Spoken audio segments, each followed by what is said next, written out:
দেখি না। আল্লাহ বলেন, ও বান্দা, তুমি যখন দুনিয়াতে আগমন করেছিলে তোমার দৃষ্টি শক্তি ছিল, কার্যকারিতা ছিল না।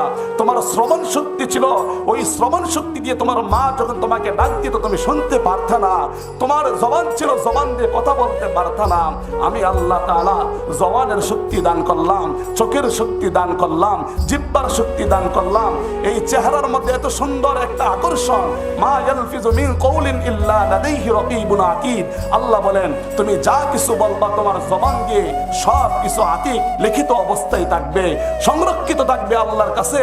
আল্লাহ বলেন, এই জবান দিয়ে 360টা স্বাদ গ্রহণ করার মতো আমি আল্লাহ তাআলা তোমার জিহ্বার মধ্যে দান করলাম।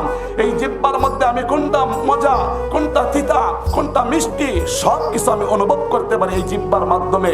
আল্লাহ বলেন, বান্দা তুমি কি একটু লক্ষ্য করো না, এই জিহ্বাটা তোমাকে কে দান করলো? তোমাকে এই শক্তিটা কে দান করলো? বান্দা, ও বান্দা, তুমি না চাইতে এই দুনিয়ার সব কিছু আমি আল্লাহ তাআলা দান করলাম। তারপরও আজ তুমি নামাজ পড়ো না, তুমি রোজা রাখো না। আজকে এত সুন্দর মাহফিল, এত সুন্দর মজমা, এই মজমার মধ্যে তুমি আসার তোমার শক্তি নাই। ও বান্দা, তুমি বলো তোমার সময় নাই, তোমার সময় নাই। একদিন সময় পড়িয়া যাবে, আর ইচ্ছা করলে তুমি সুযোগ পাইবা না। আল্লাহ হাসরের ময়দানে যখন আমাদের কাছে আমলনামা পেশ করবেন, আল্লাহ বলেন, মা লিহাযাল কিতাব লা ইউগাদিরু সগীরাতাও ওয়ালা কাবীরাতান ইল্লা আহসাহা।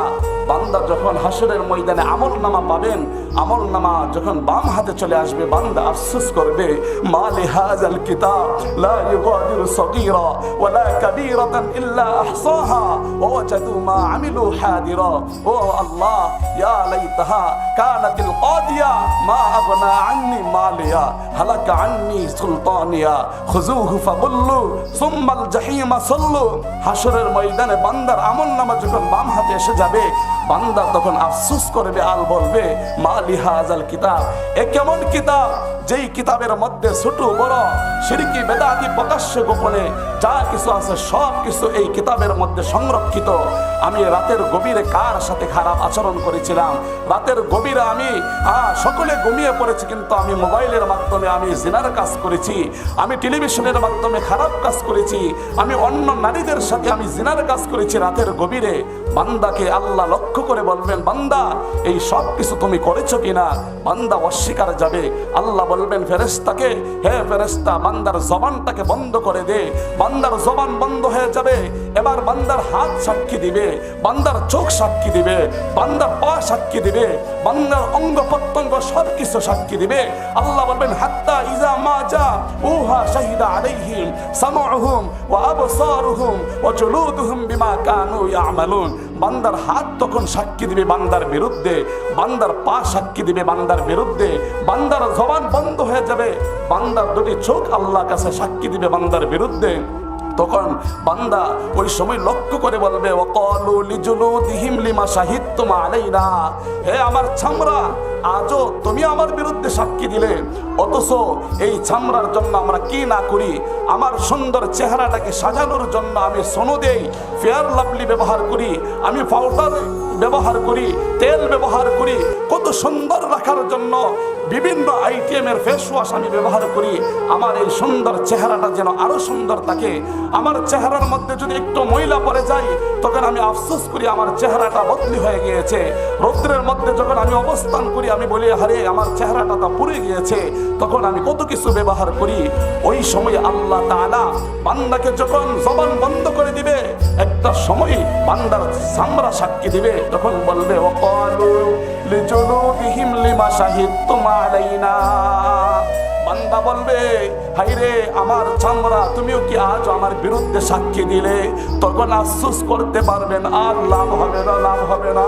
ও বাবা, এই দুনিয়া হলো চিরস্থায়ী না, এটা হলো ক্ষণস্থায়ী দুনিয়া। পরকালের জগৎ হলো অনন্ত অসীম কালের জন্য।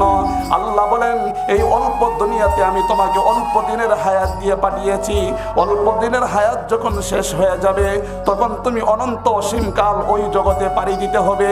ওই জগতের শুরু আছে আর শেষ নাই। বাবারে, কবরের জগতে শুরু আছে আর শেষ নাই। ওই জগৎ থেকে কিন্তু আর আপনি ইচ্ছা করলে পার পাবেন না। আপনি যখন বৌদ্ধের বাড়িতে বদলের বাজারে যখন বিপদে পড়ে যাবেন, আপনার বাবাকে কল দিলে বাবা দৌড়াইয়া যাবে আপনাকে রক্ষা করার জন্য। আপনার ভাইকে যখন আপনি ফোন দিবেন, আপনার ভাই আপনাকে পাগলের মতো দৌড়াইয়া যাবে আপনাকে রক্ষা করার জন্য।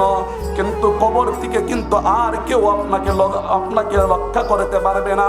কবর থেকে আপনি চলে যাবেন, আর কোনোদিন কবর থেকে ফিরে আসতে পারবেন না। আপনরা যখন কবরের জগতে রওনা হয়ে যাবে, ওই কবরের জগতে রওনা হয়ে যাওয়ার পরে মানুষগুলা যখন আস্তে আস্তে চলে আসবে, তখন লাশটা বলবে আমাকে কোথায় তোমরা নিয়ে যাও। লাশটা চিৎকার করবে আর বলবে আমাকে তোমরা কোথায় নিয়ে যাও, কোথায় নিয়ে যাও। তখন মানুষগুলো আস্তে আস্তে যখন কবরের জগতে যাবে, কবরের সামনে যখন অবস্থান করবে, ওই সময় মানুষটা চিৎকার করবে আর বলবে আমার সন্তান তুমি আমাকে কোথায় নিয়ে যাও, ও আমার আত্মীয় স্বজনরা তোমরা আমাকে কোথায় নিয়ে যাও, ও আমার বাবা, ও আমার ভাই তোমরা আমাকে কোথায় নিয়ে যাও। আমি এই ঘরে আর থাকবো না, একা একা থাকতে পারবো না। এই ঘর হলো অন্ধকার কবর, সব বিচ্ছুর ঘর, পোকামাকড়ের ঘর। একটা সময় যখন সকলে চলে আসবে, সন্তান যখন বাবার লাশটা নিয়ে কবরে নামবে, ওই সময় যখন সন্তান লাশটা রেখে যখন উঠে যাবে, ওই সময় লাশটা মনে করবে হাইরে আমার সন্তান বুঝি আমার সাথে অবস্থান করবে কবরের জগতে। কিন্তু একটা সময় দেখা যায় সন্তানও আমাকে কবরে রেখে উঠে যাবে।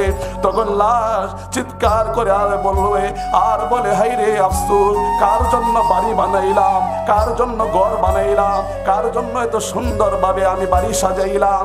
রাত যখন গভীর হয়ে যাইত, সকল মানুষ ঘুমের ঘরে অবস্থান করত, কিন্তু আমি না ঘুমিয়ে আমি আমার ডিউটি রেখে তারপরও 8 ঘন্টা 10 ঘন্টা